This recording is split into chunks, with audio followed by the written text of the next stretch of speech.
Alright, welcome back everyone. In this video we're gonna continue our discussion on gas phase reactions.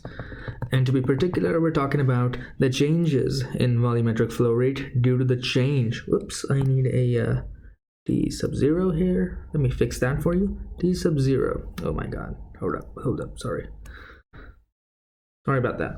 So in gas phase reaction, the changes in total moles, let's recap that, shall we? Changes in total moles, changes in total molar flow rate is gonna impact your volumetric flow rate. This is gonna cause your volumetric flow rate to change.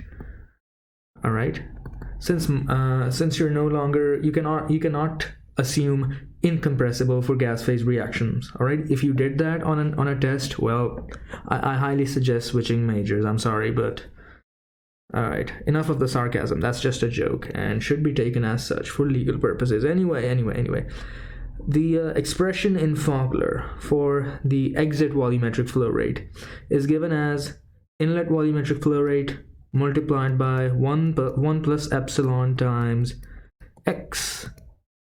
1 plus epsilon times x. And as you guys who are following Fogler by now, in the textbook, this is just the conversion, the conversion of A, conversion of species A. Everything right now in the first 5 chapters is per basis of A. All right. Okay, we know this. All right, but what the hell kind of symbol is this? I mean, first of all, the symbol itself is epsilon, but what the hell is epsilon equal to? I'm gonna write some stuff and you guys are gonna follow. We're gonna reverse engineer. All right, epsilon is equal to the inlet mole fraction of A. All right, this right here is the inlet mole fraction of A. Inlet mole fraction of A, and that's the symbol used in Fogler.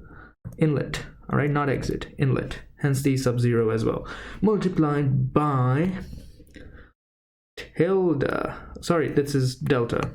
I assume it's a delta function. Yeah, this is a delta. What is delta equal to?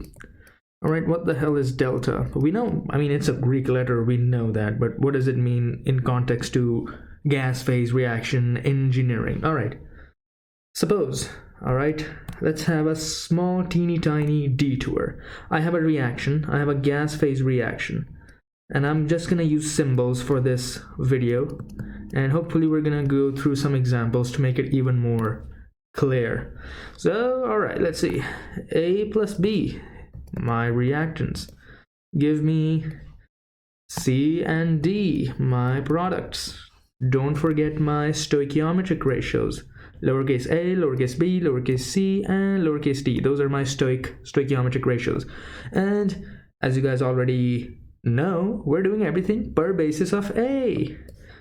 Okay, we're doing everything per basis of A. So I'm gonna rewrite this chemical equation in the following form.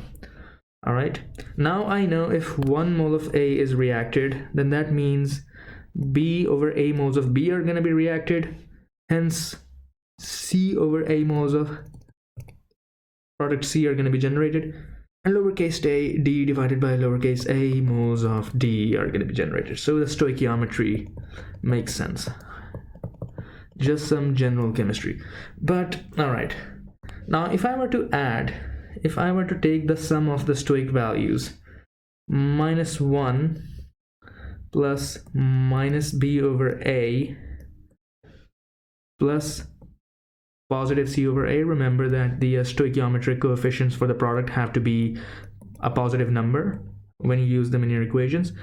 All of this expression is going to tell me how my total moles change. This tells me how my total moles change. Upon consumption of 1 mole of A. As 1 mole of A is consumed, this is the total change in the as 1 mole of A is consumed, this is a total change in the total moles of the system, in our case the flow rate. And this right here, ladies and gentlemen, is going to be given the symbol tilde. This right here is delta, sorry, my bad, delta. So now, all right, let's see. Now let's rewrite our original expression once again. V is equal to V sub 0, 1 plus epsilon times the conversion of A. Epsilon, what is epsilon? Let's rewrite this, but this time we're gonna expand, make epsilon more explicit. Epsilon is just equal to the inlet, I think I used the green color, my bad. The inlet mole fraction of A multiplied by delta. Delta, as you guys can see, is the sum of all the stoichiometric coefficients per basis of A. Don't forget that, per basis of A. And all of this, well, multiplied by the conversion of X. This is just the end. Right now we're just developing hammer. We're developing a hammer to build a house. We've developed a hammer. Now we need to build houses by doing an actual reactor design problem, so that we know, because no one's gonna care at work. Like, no one's gonna care if you know how did you arrive at this, how did you arrive at this result. People are gonna care that actually can you use this and do something that can make them money. All right, and for that videos, stay tuned. Thank you guys for watching.